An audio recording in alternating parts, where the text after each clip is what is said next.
5월 31일은 바다의 날입니다.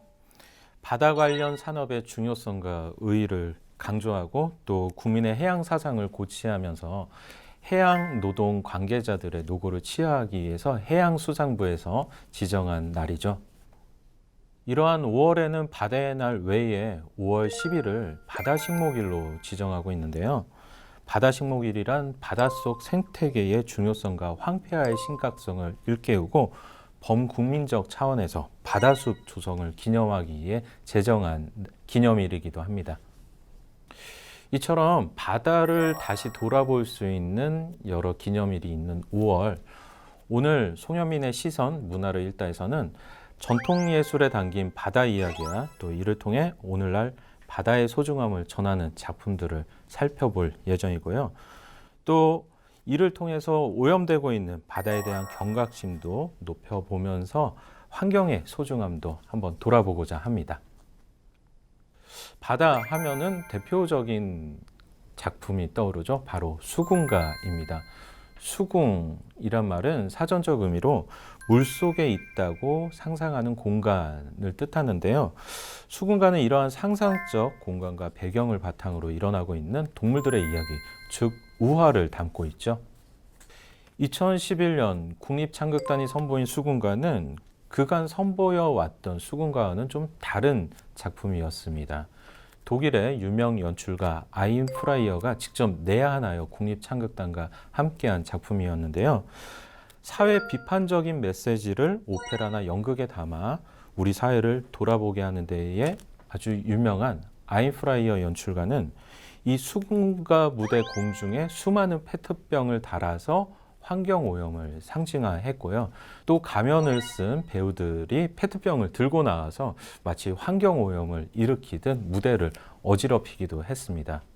이는 곧 어지러워진 오늘날의 현실이 바닷속 수궁이나 우리가 살고 있는 현실에 별반 다를 게 없다라는 사회적 비판의 메시지를 담은 그런 무대의 순간이기도 했었죠. 이날치와 앰비기어스 댄스 컴퍼니의 범 내려온다를 통해 수군가의 한 대목인 범 내려온다도 요새 판소리의 인기 눈대목으로 회자되고 있는데요.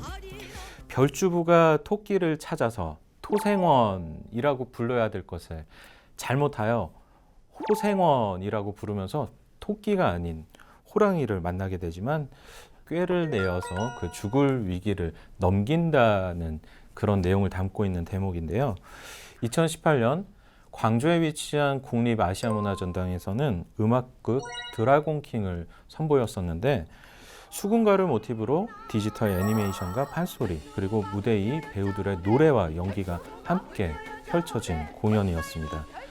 그때 그 공연에서 지금의 이날치 멤버들인 장영규를 비롯하여 여러 소리꾼들이 함께하며 지금의 범 내려온다로 잘 알려진 음악을 드라곤킹 이 작품의 일부로 선보였었는데요.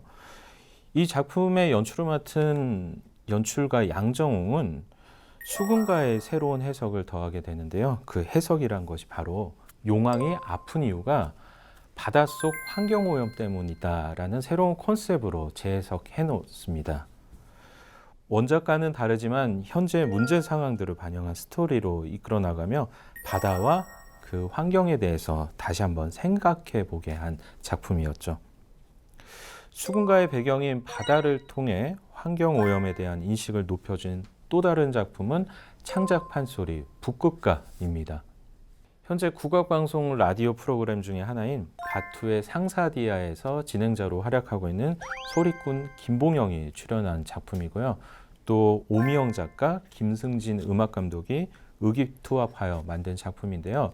그 내용인즉슨 환경오염으로 인해서 북극의 빙하가 녹아내리면서 갈 곳과 살 곳이 없어진 북극곰 가족의 이야기를 그리고 있습니다. 이처럼 환경과 환경오염에 대한 인식은 비단 전통예술뿐만 아니라 다른 예술 장르에서도 찾아볼 수가 있는데요.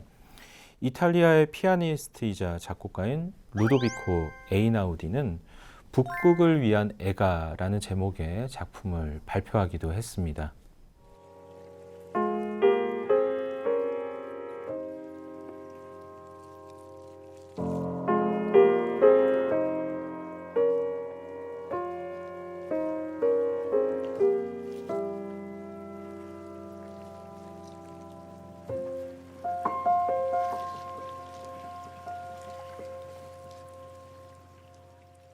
이 작품을 발표한 에이나우디는 직접 노르웨이 인근의 북극해를 찾아가 빙하처럼 생긴 큰 보트를 녹아내린 빙하가 있는 바다 위에 띄우고 그 위에서 피아노를 연주하기도 했습니다.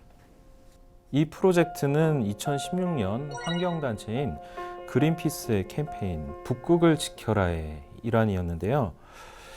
이러한 모습이 담긴 영상이 유튜브를 통해 널리 유포가 되기도 했는데 유튜브에서는 1,500만이 넘는 조회수를 기록하면서 우리에게 환경에 대한 인식을 다시 각인시켜주는 계기가 되었습니다.